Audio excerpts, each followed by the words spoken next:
하나님 말씀 마가복음 4장 26절에서 29절까지입니다. 또 이르시되 하나님의 나라는 사람이 씨를 땅에 뿌림과 같으니 그가 밤낮 자고 깨고 하는 중에 씨가 나서 자라되 어떻게 그리 되는지를 알지 못하느니라. 땅이 스스로 열매를 맺되 처음에는 싹이요 다음에는 이삭이요 그 다음에는 이삭의 충실한 곡식이라. 열매가 익으면 곧 낫을 되나니 이는 추수 때가 이르렀음이라. 아멘. 스스로 열매 맺는 땅이라는 제목으로 말씀을 드리겠습니다. 오늘 본문의 말씀은 자라나는 씨의 비유입니다. 하나님의 나라는 씨를 뿌리고 성장해서 열매를 맺는 일에 비유를 하고 있는 것입니다. 씨가 스스로 성장을 한다는 것입니다. 이것은 씨의 신비한 능력을 강조하는 것입니다. 씨에는 생명력이 있기 때문에 싹이 나고 성장하고 열매를 맺게 된다는 것이죠. 이것은 바로 하나님의 말씀, 씨인 하나님의 말씀은 생명력이 있기 때문에 그것을 전하면은 그것을 받은 심령이 스스로 열매를 맺어간다는 것을 말씀해 주고 있는 것입니다. 하나님 나라는 씨를 뿌리는 일에서부터 시작이 됩니다. 이것은 바로 복음을 전하는 일에서 시작이 된다고 하는 것입니다. 그래서 우선적으로 하나님의 말씀을 전파해야 하는 것입니다. 그렇게 하나님의 말씀을 전가하면 씨를 뿌리면 알지 못하는 사이에 그 씨가 자라간다고 말을 하고 있습니다. 뿌린 자는 가끔 물도 주고 김도 매고 잡초도 뽑아주지만 씨가 싹트고 자라는 것은 참으로 신비한 일이요 아무도 모른다는 사실입니다. 씨 뿌린 사람도 그 신비와 비밀을 모르고 있는 것입니다. 하나님의 말씀의 일꾼은 천국의 복음을 전합니다. 때로는 가르치고 돌보기도 합니다. 성도들의 신앙이 자라갑니다. 그러나 전도자는 이 신비를 알 수가 없다는 것입니다. 왜 그렇습니까? 씨에는 복음에는 그 자체의 생명력이 있기 때문에 자라게 된다는 것이죠. 과학자들이 만든 인조콩은 자라지를 않습니다. 왜 그렇습니까? 그 속에는 생명력이 없기 때문입니다. 그러나 애굽의 피라미드 항아리 속에 곡식이 발견되었는데 수천 년이 지나도 그것을 심으면 자랍니다. 왜냐하면 그 안에는 생명이 있기 때문입니다. 마찬가지로 하나님의 말씀 안에는 생명력이 있습니다. 그래서 살아서 역사하는 것입니다. 베드로전서 1장 23절에 너희가 거듭난 것은 썩어질 씨로 된 것이 아니요 썩지 아니할 씨로 된 것이니 살아있고 항상 있는 하나님의 말씀으로 되었느니라 그렇게 말씀하고 있습니다. 하나님의 말씀은 신비한 생명력이 있어서 사람을 거듭나게 하고 생명을 가져다 준다는 것입니다.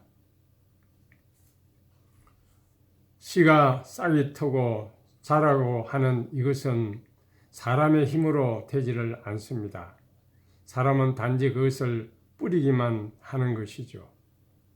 하나님의 말씀의 씨앗이 사람의 심령에 들어가면 스스로 성장하게 되고 그 사람을 변화시키게 되는 것입니다. 그래서 씨 뿌리는 자는 뿌리기만 하면 됩니다.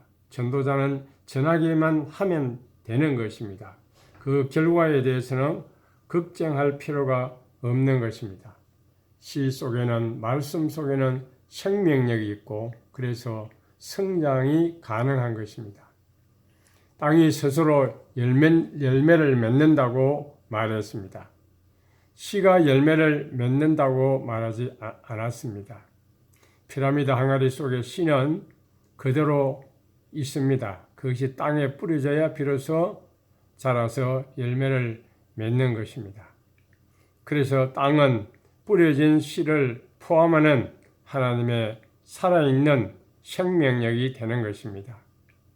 하나님의 말씀의 의도는 뿌리는 그 사람이 열매 맺게 하지는 않습니다. 씨 자체에 생명력이 있기 때문에 씨가 좋은 땅에 뿌려지면 스스로 자라고 열매를 맺는다고 하는 것입니다. 복음에는 하나님이 주신 생명이 있고 성장력이 그 안에 있습니다. 하나님의 말씀을 전하기만 하면 하나님이 착하고 좋은 사람의 마음 땅을 예비해 주셔서 그것이 자라고 열매 맺게 하시는 것입니다. 따라서 자라게 하시는 분은 하나님이십니다.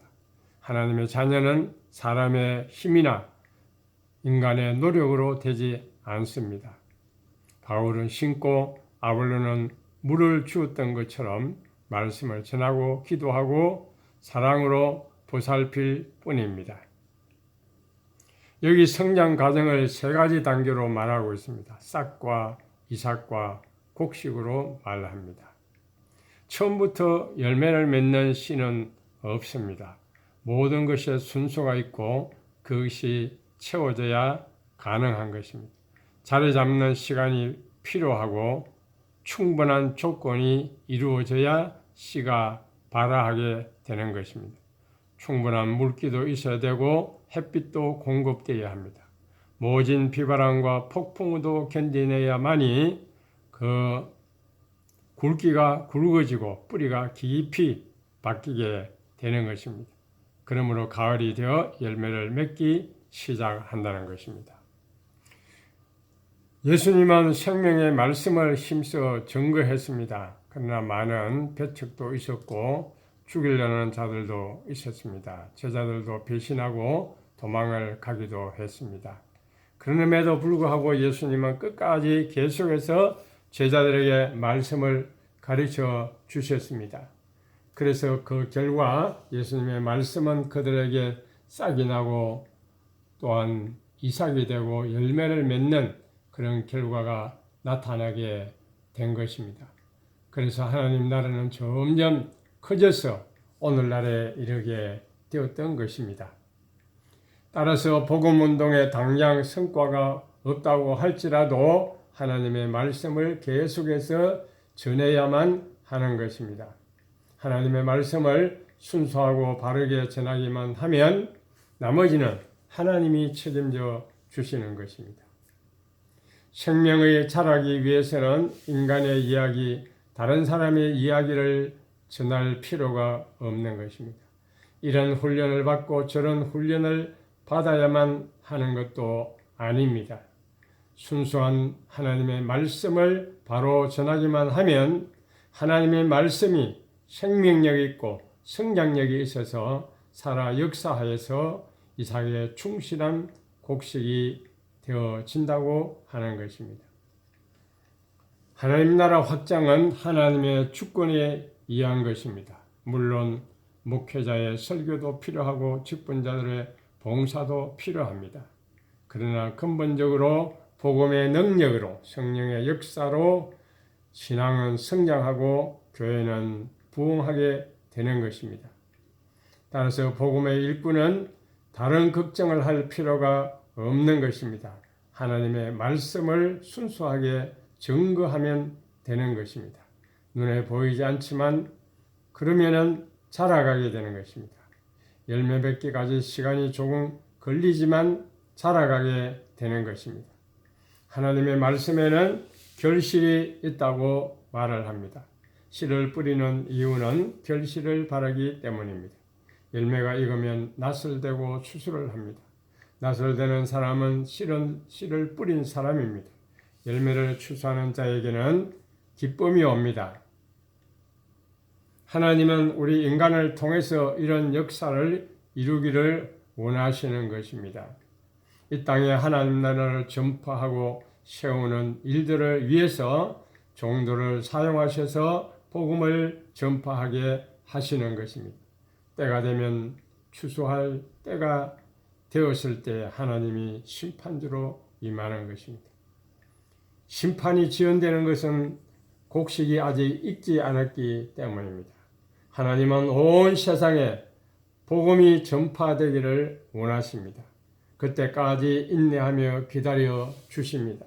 온 세상에 복음이 전파되는 그날에 지체하지 아니하고 천사들과 함께 다시 오실 것입니다.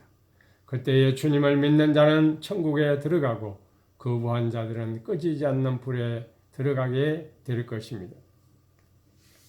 오늘 말씀의 비유의 특징은 무엇입니까?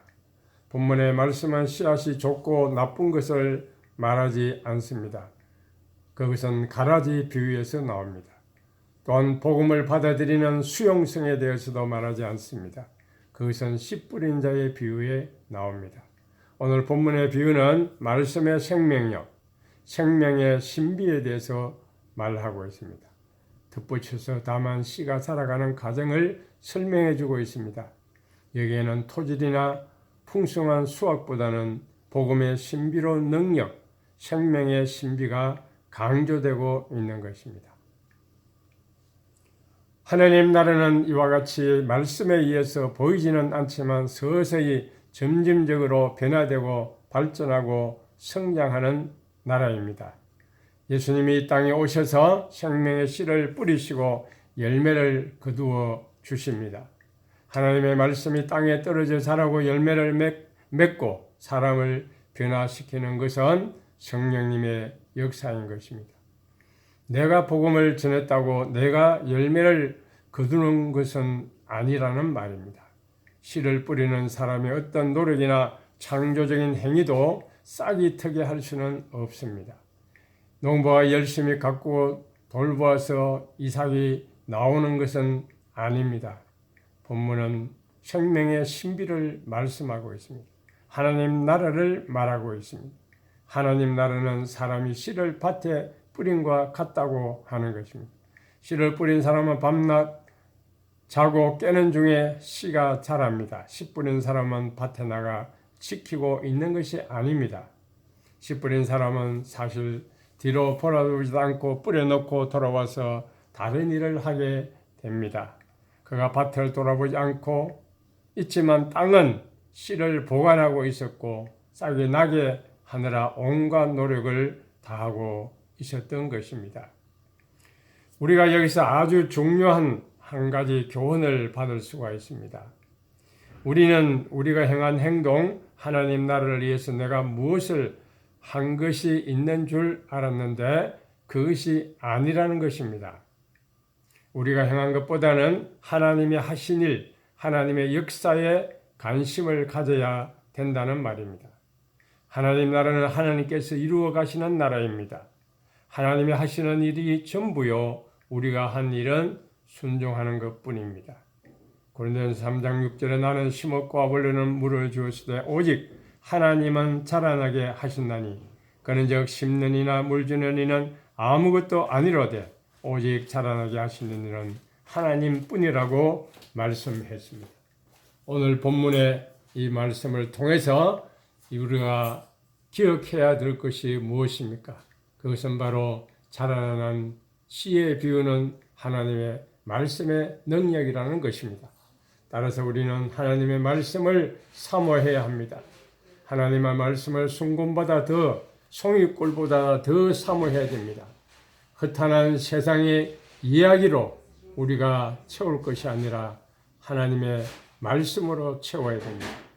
우리 속에 하나님의 말씀이 충만함으로 하나님 나라가 충만하게 임하게 되기를 바랍니다.